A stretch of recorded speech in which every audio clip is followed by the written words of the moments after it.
Hey, howdy, and a big welcome back to Clemhawks, folks. I'm Yak as we get set to take you through some more Toronto Blue Jays news today. Obviously, the news on money spending went pretty well yesterday for the Blue Jays, who will just have to decide on $2.5 million between themselves and Bo Bichette. That an arbitrator will take care of in a matter of a month or so. Gillies TV joins me to discuss a different money move for the Blue Jays today. But before we get to that, friends, if you're new to the channel, what I want you to do is consider hitting that subscribe button because let me tell you, Clemhawks, all of a sudden, out of nowhere after yesterday, getting real close to that 4,000 subscriber mark, just about what? About 60, 40, 50, somewhere in there away from doing the old trick. So let's see what happens. But if you could be a part of that, that'd be greatly appreciated. Gillies TV, international signing for the Blue Jays. What do we know? Well, they went in to their pool, and it was mentioned a few months ago that they were going to make a splash in international signing, and they went out and got 16-year-old Emmanuel Bonilla. He is an outfielder, right-handed batter. He's 190 pounds, and everything I've found so far on him, he is raw power, and he is going to be one of those guys that can play all three outfielders. He's a field positions. He's athletic and can hit the home runs. The deal is 4.1 million, so that is 77.6% of their bonus pool for this year. And every time the Jays go and make a big splash in international free agency, you look at the likes of Vladdy, he was one of them, and in 2018, Elvis Martinez, who could have cracked the roster last year. He was that close. He was up for a few games. He might be a name to watch this year as well. So when it comes to international free agency signings, the Blue Jays know what they're doing. Well, and here's what I have to preface this with. Simply put, for Blue Jays fans, we're talking about signing a 16-year-old kid, right? You think about signing Vladdy back in the day, is yes, the hype is there, the excitement builds up, and hey, we got this blue chip prospect in the system now.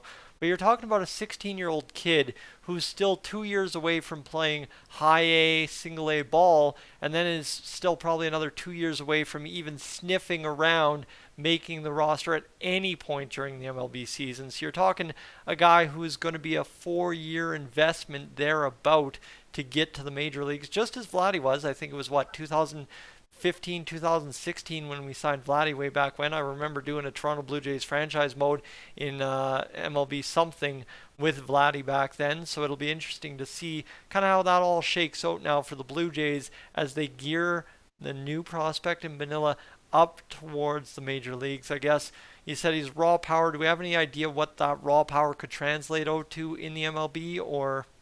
He is predicted to be 25 plus home runs, which that is a lot of raw power. If you think about it, we've seen Vladdy when he came in the big leagues, he could do it.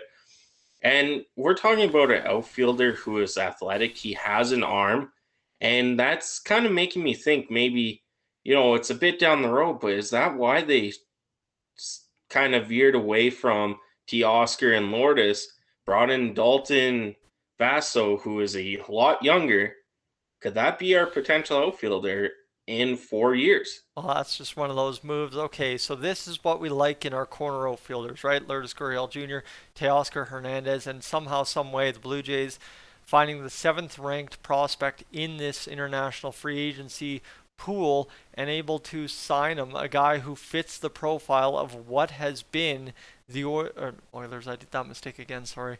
The Blue Jays corner outfield portfolio for the past several years, right? Even you think about Jose Bautista out in right field for years for the Blue Jays, right? Good bat speed, powerful hitter, great kind of outfielder when he was more so in his prime. So you look at it now, kind of this is almost not even a replacement so much as it is just a guy that fits the portfolio and the profile that the Blue Jays love to have for a corner outfielder, especially out in right field. Well, exactly. And he can play all three. He's athletic and he has the arm. And the one article I saw, and you asked me before we started this, was what did you find? I kept this out. They're comparing him to like a Crawford back in the day with the Tampa Bay Rays. That is who they're comparing him to. And us as Blue Jays fans know how bad Crawford or we were against Crawford pitching. So We saw that. And if we can get a guy like that who, can be that cornerstone of the outfielder, because let's be honest, Springer's not going to be here in 4 years. No. If he is, it's on a 1 year deal, so on.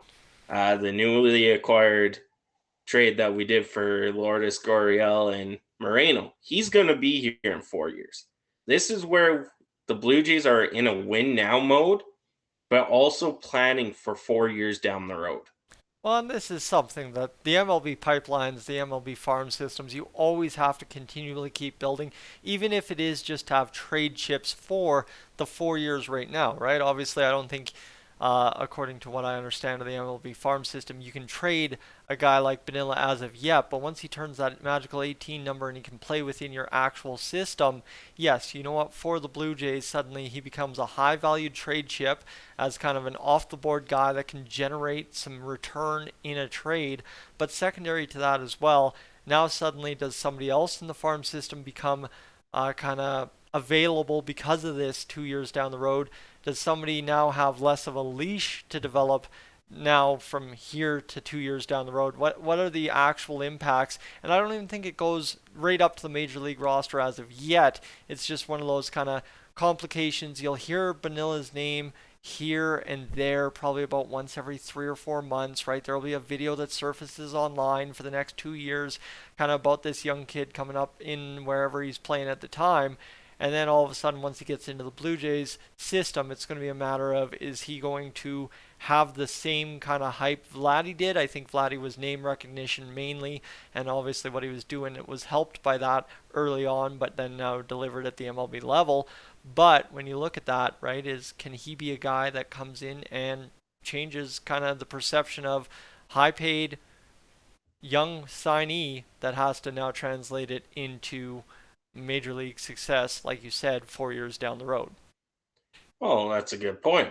And there's two alternatives for it. We've seen it with Vladdy, where he made the impact. And like you said, his name, yeah, it could be, but he had a lot of talent. And it wasn't just about his name, like a lot of other Hall of Famers' sons, who it's all about the name. Now, you said, could it be a trade chip?